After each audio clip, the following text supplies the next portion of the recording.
right. This is my third time. And I think the first time it was only okay. The second time I was great. And this time we have to top it, okay?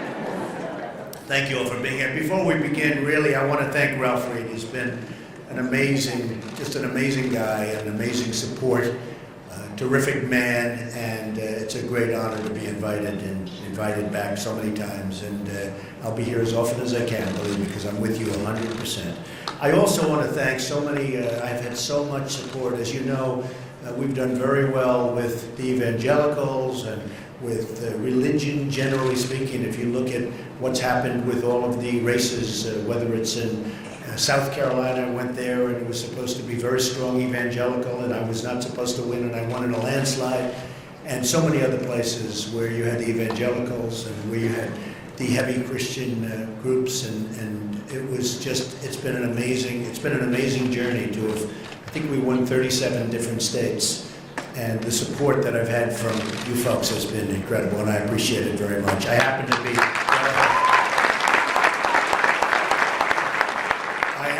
Presbyterian, and there's about 3 of you out there. But it's been really something, and some of my friends that are in the room, I appreciate you being here. I want to really thank Jerry Falwell Jr. He was right from the beginning. He's been such a tremendous supporter. Liberty, as you know, Liberty University. Pastor Paula White has been right from the beginning. I've known her for so long, and she's a tremendous person, tremendous woman.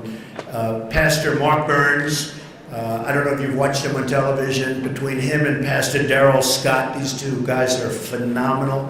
They have been so incredible. Robert Jeffress, who we all know and love, he's been amazing. And in the audience, I think we have Richard Lee, we have Jim Garlow, and we have Father Frank Pavone. Someplace they're in the audience, so I appreciate you.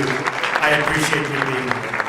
And I have to say, though, the world is such a different place, even from when I started with this. We started 12 months ago, and coming up, I just see where in France they have a massive soccer tournament, something that's so important and so big, and they're thinking about maybe postponing it or canceling it because of threats and all the problems going on with what's happening with terrorism. And it's a very, very sad thing and a very sad place. And who would have ever thought our world would be in a position like this where that would happen?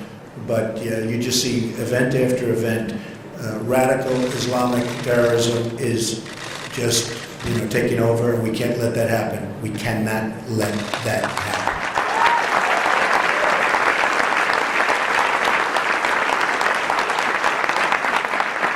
And if we're smart, and if we're tough, we won't let it happen. Just remember that. Okay.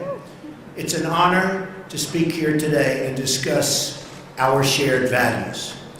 I'd like to thank all of the wonderful Christian leaders and Christian voters who have supported me. We've had tremendous support.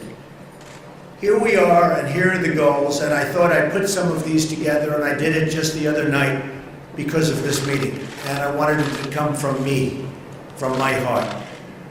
We want to uphold the sanctity and dignity of life.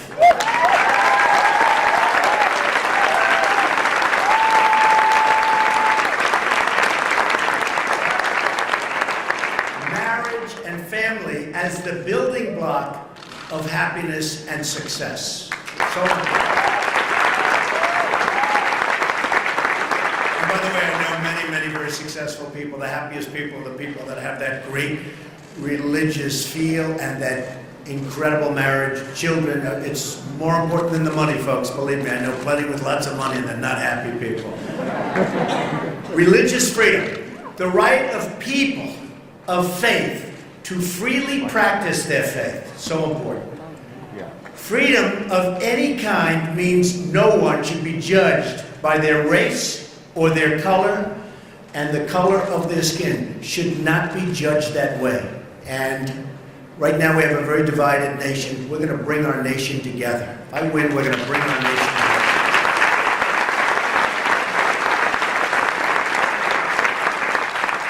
The importance of faith to United States society. It's really the people who go to church, who work and work in religious charity, so important, and share their values.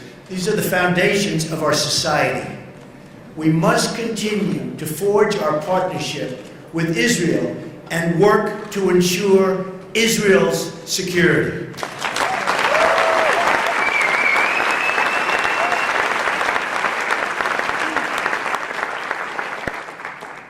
Keeping people of faith safe from threats like radical Islam, whether protecting them here or standing by Israel, all of us need to confront together the threat of radical Islam. We have to do it.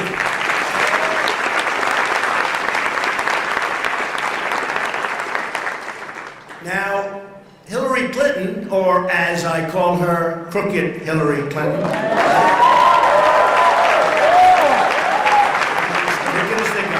refuses to even say the words radical Islam. Refuses to say the words. This alone makes her unfit to be president. In fact, that's right. In fact, she wants a 500% increase in Syrian refugees to come into our country. No good. No good. Can't do it. We don't know where they come from, where they are. Stop hate, Donald Trump! Stop hate, Donald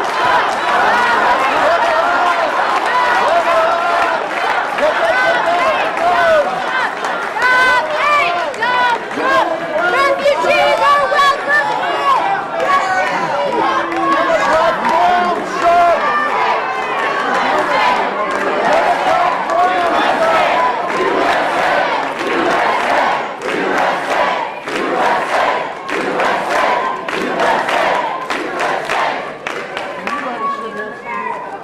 Thank you, everybody, very much. It's amazing. Amazing what goes on. Thank you. Thank you. We don't need brown shirt Democrats in here.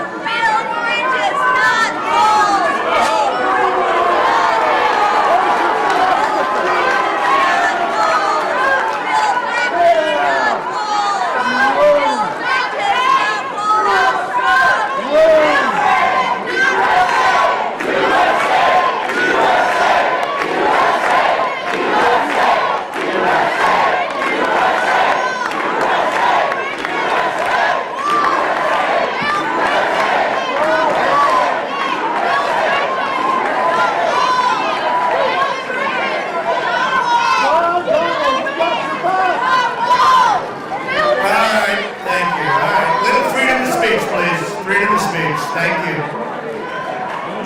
Very rude. What are you going to do? Thank you. Thank you, Johnny. I appreciate it. Very sad. Very sad what's happening. Very, very sad. What's happening in our country is so sad. We are so divided. It's such a shame. And by the way, these are professional agitators, folks. They come in. They're sent here by the other party.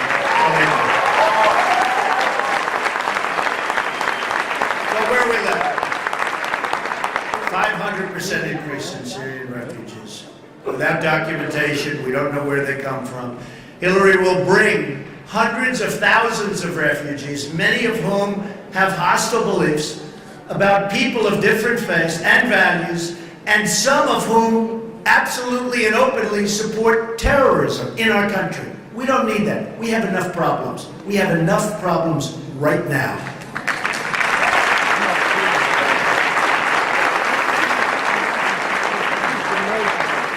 Here is some of what we can accomplish together. Appoint judges, so important, who will uphold our laws, protect our Constitution, and protect the rights of all Americans. And as you know, I put a list together of highly, highly respected judges. And you will see, and I think you've seen it, and I'm pretty sure you did, but a lot of people have really come together over that list. That's one of the most important reasons why we have to win the presidency. If we don't, it's going to be a whole different country. judges are all pro-life.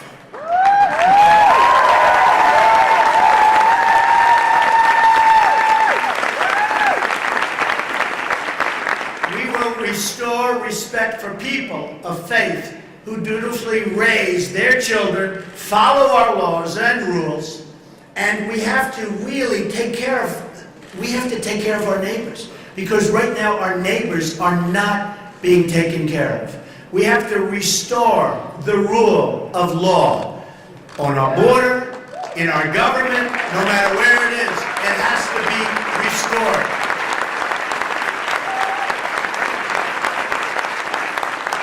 And by the way, we have to pay great respect to our police and law enforcement in this country. They're not being treated properly.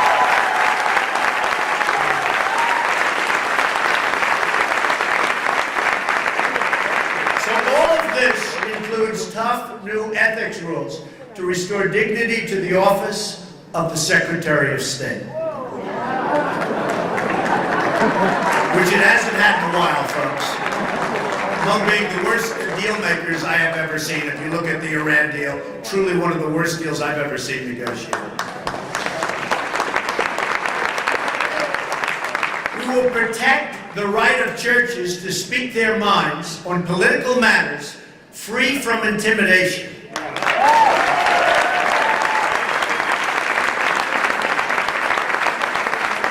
New immigration controls to keep us safe from radical Islamic terrorism.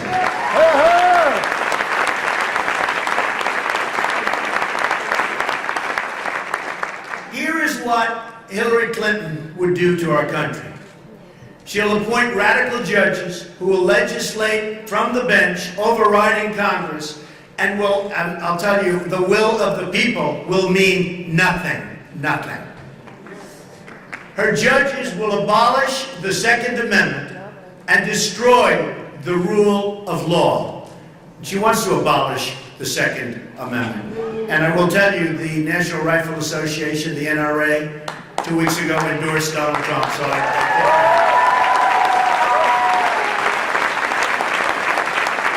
think it's the earliest endorsement they've ever given to a presidential candidate. So I was very honored. They're great people.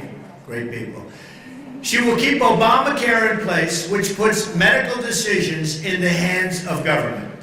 Not good. Obamacare, we will repeal and replace. She'll restrict religious freedom with government mandates.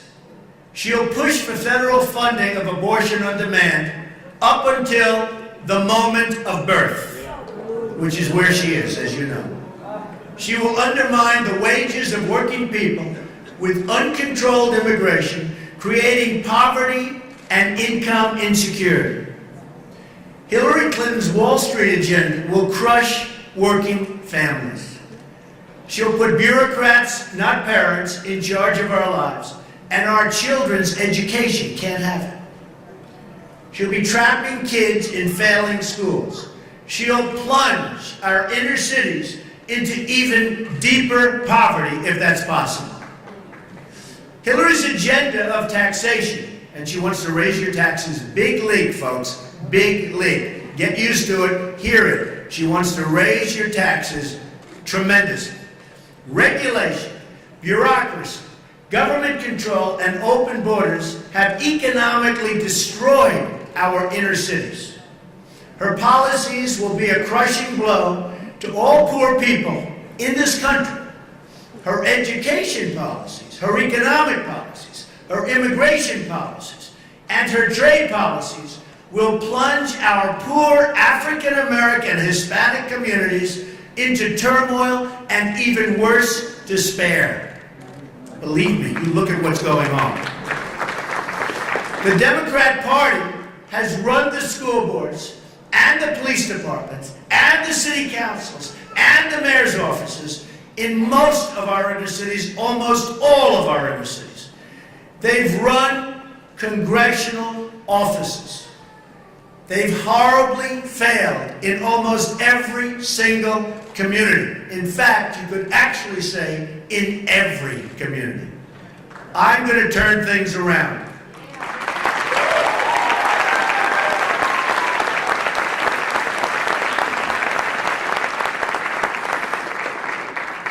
Hillary Clinton has jeopardized, totally jeopardized, national security by putting her emails on a private server, all to hide her corrupt dealings. This is the reason she did it, folks. It's to hide her corrupt dealings. She's now under criminal investigation. That was announced yesterday by the White House. I mean, it's criminal investigation.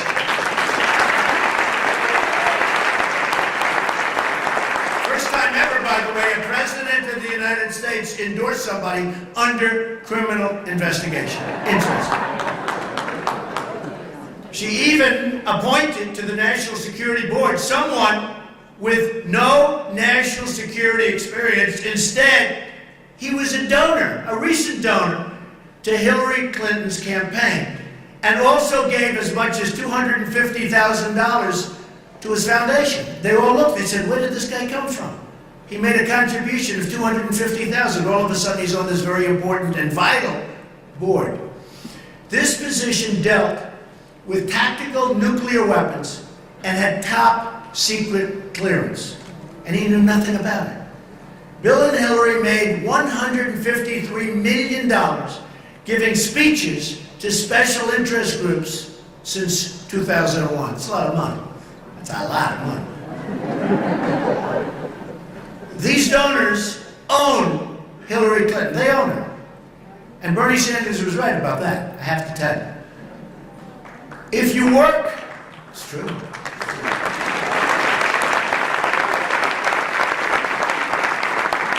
And the bottom line is, I will be working for you. I just spent $55 million running on these with my money.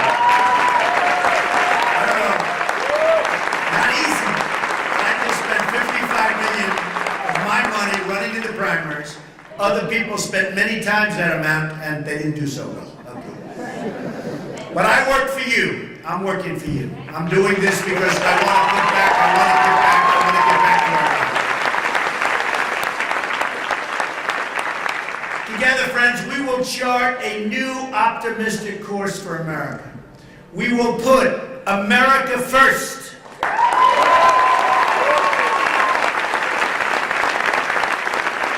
When you look at our deals, our military deals, our trade deals, all of the deals, we don't put America first. I don't think anybody negotiating these deals even knows anything about what they're doing, and I don't think they care about America being first.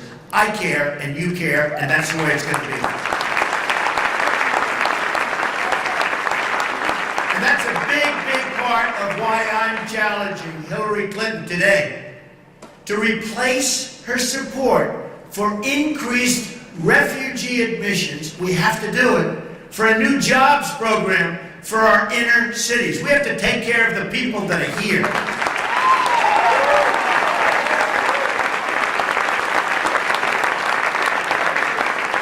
We have to temporarily stop this whole thing with what's going on with refugees, where we don't know where they come from. But we have to take a rest. We have to take a time out. We have to use the money to take care of our poorest Americans and work with them so they can come out of this horrible situation that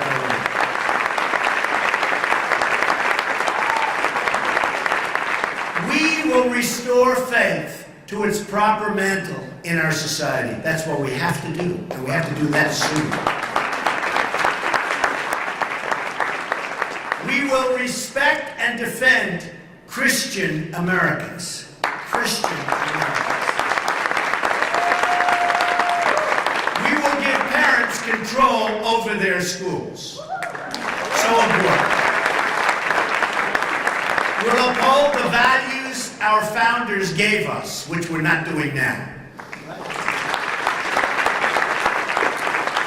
We will work together to rebuild and restore and lift up everyone, not a certain group, everyone, the whole country. We're going to lift up. We will make America great again for all Americans, and we'll do it together. I want to thank you. This has been a great honor.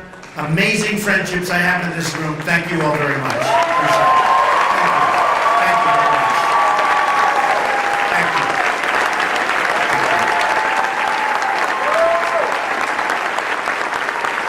Thank you, everybody. Thank you very much.